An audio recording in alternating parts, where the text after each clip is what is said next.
You talk about flying. Seemed to go from strength to strength. Yeah. Beat Rapid Vienna 2-0 last night. 50,000 were there. Danny Murphy said they'd never get over 30,000. What does he know? Didn't you say it? It's irrelevant who said it. It was said on the show.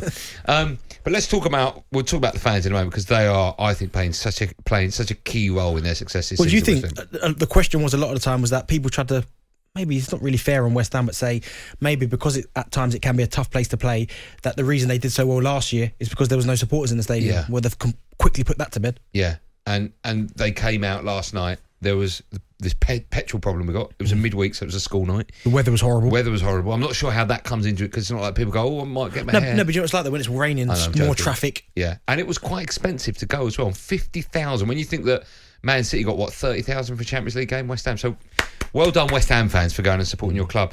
And they seem to be getting value for money at the moment, because the West Ham side, one of the questions we're going to ask is how good this West Ham side really is, because what are they, 7th in the Premier League? They've started off really. The only team that they're beaten was United, and when you look at that game, the drama at the end said, unfortunately, didn't leave with a point. Yeah. No missed the penalty at the end. Yeah. But other than that, they've been brilliant. They've won the last 3 in a row, beat you lot in the cup, beating Leeds, obviously Rapid Vienna last night. I mean, I really like this West Ham side. I mean, on the front foot, attacking, high energy, and David Moyes deserves a lot of credit. And I hope finally now West Ham fans are giving him the respect he deserves. Because I know, I think they have done for a long time, haven't they? There's some that I still speak to that are a little bit. But listen, you can't argue with the way the team's playing at the minute. Is this the best side? And the reason I'm asking this, because if you look at where they finished, their best finish was 85-86. They finished 3rd.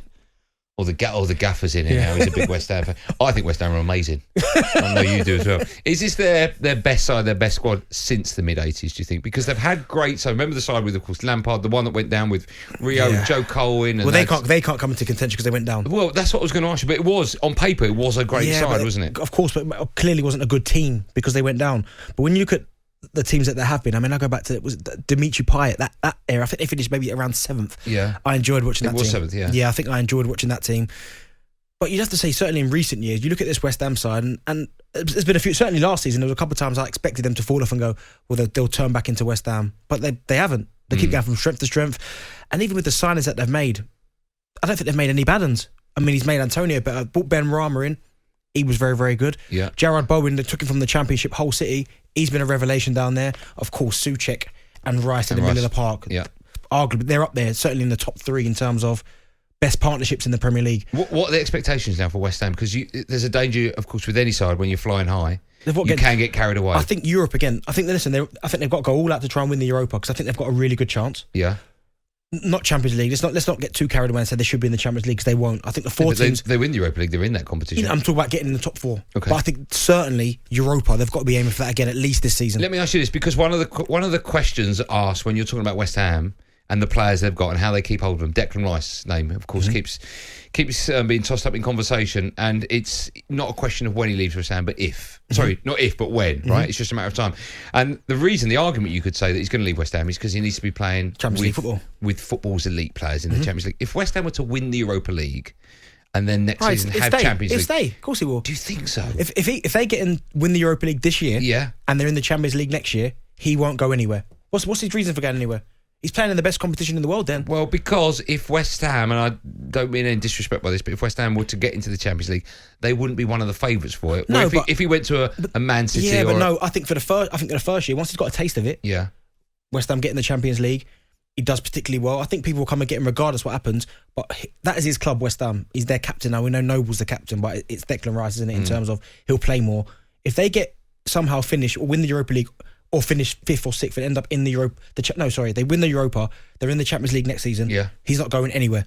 Okay. And just finally, we talk about how the league may finish, and we all expect the top 4 to be what it is now: Liverpool, City, Chelsea, and United. You boys, 4th. Not in that order, I stress. But then we talk about the other sides. We talk about Everton, we talk about Leicester, we talk about your side, Arsenal as well, Spurs in there. We have to put West Ham in that conversation now forever. There's a bracket. You have to put Brighton in there. Oh, do you? Yeah, of course you do. The way they've Brighton started... top 6? Yeah. Listen, they were... Brighton... This season, I've played some really good stuff. Of course, they're going to have a period where they're going to struggle. They're going to have injuries. Their squad's not the biggest. But you've got the way they've started the season, Brighton, they have to be... You have to put them in that bracket. Okay, a reminder that game, Brighton against Arsenal, is live on talkSPORT tomorrow, 5:30. We've got a huge game day, actually. We've got, before that, at 3 o'clock, Wolves against Newcastle, and we kick things off, excuse the pun, with Manchester United. The mighty Manchester United against tiny little Everton. That was 12:30. We've got lots to talk about. We're starting our show today with West Ham chat. Just how good is this side? What do you need to do to hold on to Declan Rice, etc., etc. West Ham fans, how excited are you about the season that's coming your way? Lots to talk about. One number today. I'll get involved. Pick up the phone. 08717 223344. It's me, Andy Goldstein, and Darren Bent on Drive on talkSPORT with WeBuyAnyCar.com. Find out how much your car's worth in 60 seconds, leaving more time to enjoy the football.